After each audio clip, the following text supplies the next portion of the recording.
पूज्य श्री राधा बाबा के वचन जब तुम्हें ऐसा श्रवण करने को मिला कि सर्वत्र श्री कृष्ण का सच्चिदानंद में विलास निरंतर चल रहा है, बहुत एक एक शब्द बहुत ही मनन करने योग्य है और माया मुक्त करने की सामर्थ्य इन वचनों में गंभीरता से सुना जाए।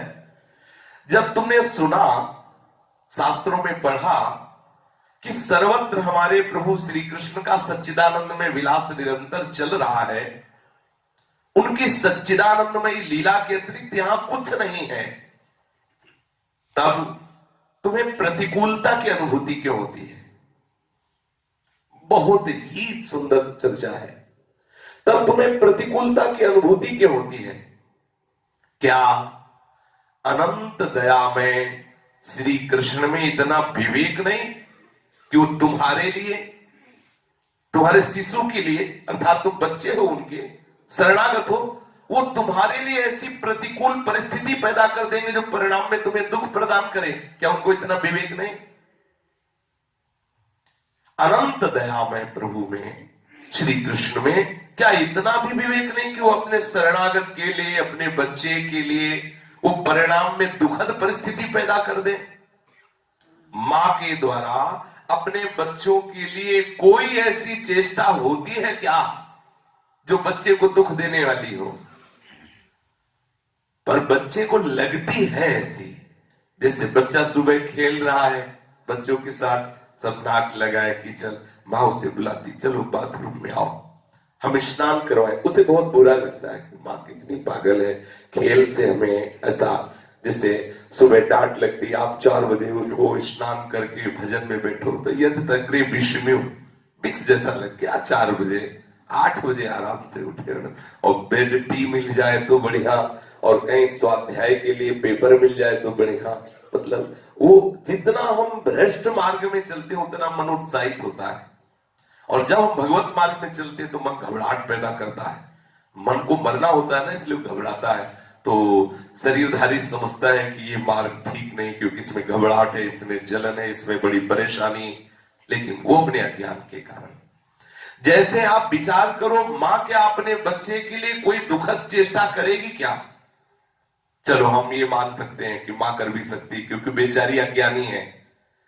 मां तो भूल कर भी सकती है क्योंकि मां का ज्ञान सीमित है, वो सर्वत्र नहीं है, वो सर्वज्ञ नहीं है, वो सर्वशक्तिमान नहीं है। लेकिन हमारे प्रभु श्री कृष्ण सर्वज्ञ है, उनसे भूल हो ही नहीं सकती, तो तुम्हारे हृदय में ही बैठे हैं और सर्वशक्तिमान है, वो सर्वत्र है, और वो अहेतुकी सौहार्द में संपूर्ण विश्व के लिए निरंतर लहराने वाला प्रेम सागर लिए हुए। क्या उनके द्वारा तुम्हारा कोई अमंगल हो सकता है? क्या उनके द्वारा कोई भूल हो सकती है? क्या उनके द्वारा कोई ऐसी गलती हो सकती है जिससे तुम्हें दुख मिले, जिससे तुम्हारा अमंगल हो? ये हम जो सोच लेते हैं ना कि ये प्रतिकूलता है, भगवान कैसे हैं, ये प्रतिकूल परिस्थिति क्यों दी, और हम ये बात सोचकर दुखी हो जाते हैं, सचमुच सचमुच ये केवल हमारा अज्ञान है, केवल हमारा भ्रम है। वास्तव में कोई प्रतिकूल लगने वाली परिस्थिति सचमुच में हमारे लिए अनंत अपरिसीम सुख का द्वार खोलने के लिए हमारे प्रभु ने निर्माण किया है। इस परिस्थिति का ध्यान दीजिए। वास्तव में जो कोई प्रतिकूल परिस्थिति आपको लग रही है, तो आपके प्रभु ने अनंत अपरिसीम सुख का द्वार खोलने के लिए उस परिस्थिति को आपके सामने निर्मित किया है। उस परिस्थिति के, जिसे आप प्रतिकूल समझ रहे हैं, उसके कण कण में ही आत्यंतिक अनुकूलता समाई हुई है। आस्तिकता के अभाव के कारण ही हम उसे अनुकूलता को देख नहीं पा रहे, हमें प्रतिकूल लगता है। मंगल भवन के द्वारा किए हुए विधान में हम अमंगलता का भाव रखते हैं। परिस्थिति सृष्ट न हुई है और न अनंत काल तक सृष्ट होगी। तुम थोड़ा विवेक धारण करके परिस्थिति को मंगल में स्वीकार कर सकते हो, विश्वास करके आनंदित हो जाते हो। अगर आप ऐसा सोचे कि ये परिस्थिति बदल जाएगी तब हम आनंदित होंगे, तो कभी ऐसा नहीं होगा। आज जो परिस्थिति है, हो सकता है इससे भी बुरी परिस्थितियां और आ जाए जो आपको फंसाती चली जाए।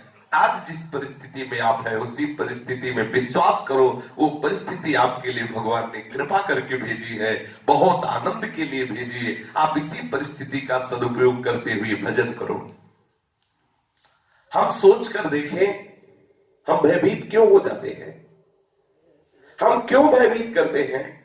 जब सब जगह मेरा प्रीतम अनंत शक्तिशाली है, अनंत शक्तिशाली मेरा प्रीतम सब जगह है, सब कुछ जानने वाला है, हमारे प्रति अनंत सौहार्द में नित्य निरंतर मेरे समीप है, फिर मैं क्यों किसी प्राणी से भयभीत हूं? क्यों किसी पदार्थ से भयभीत हूं? फिर क्यों किसी प्रतिकूल परिस्थिति से भयभीत हूं? खूब गहराई से सोचिए। भय एक झूठ मूठ अनादिकाल से कल्पित केवल मन की कल्पना है जो तुम्हें भयभीत करती है। हम मामूली से मामूली बात में भय करने लगते हैं। न जाने कितने प्रकार के हमें भय घेरे हुए हैं। क्यों नहीं हम प्रत्येक प्रतिकूल लगने वाली परिस्थिति में अपनी आंख अपने प्राण प्रीतम प्रभु की ओर कर लें, निरंतर सोचते रहें कि इस परिस्थिति के रूप में मेरे प्रभु आए हैं, मेरा मंगल विधान करने के लिए आए हैं। वो प्रभु मेरे समीप हैं। बोलो, मेरे प्रभु सर्वशक्तिमान हैं, मेरे प्रभु सब कुछ जानते हैं और मेरे प्रभु मेरे से अनंत अपरिसीम प्यार करते हैं। फिर भय को तुम प्रभु की पूजा के लिए प्रभु के चरणों में समर्पित करके निर्भय हो जाओ। क्यों भयभीत हो रहे हो?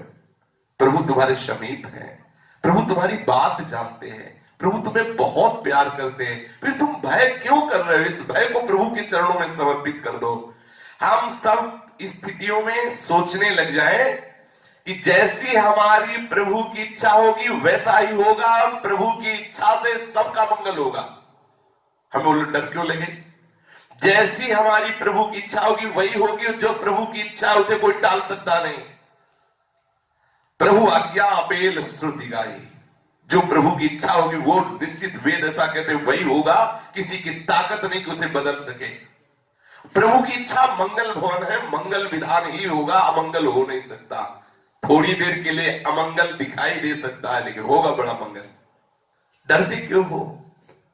क्यों भयभीत रहते हो?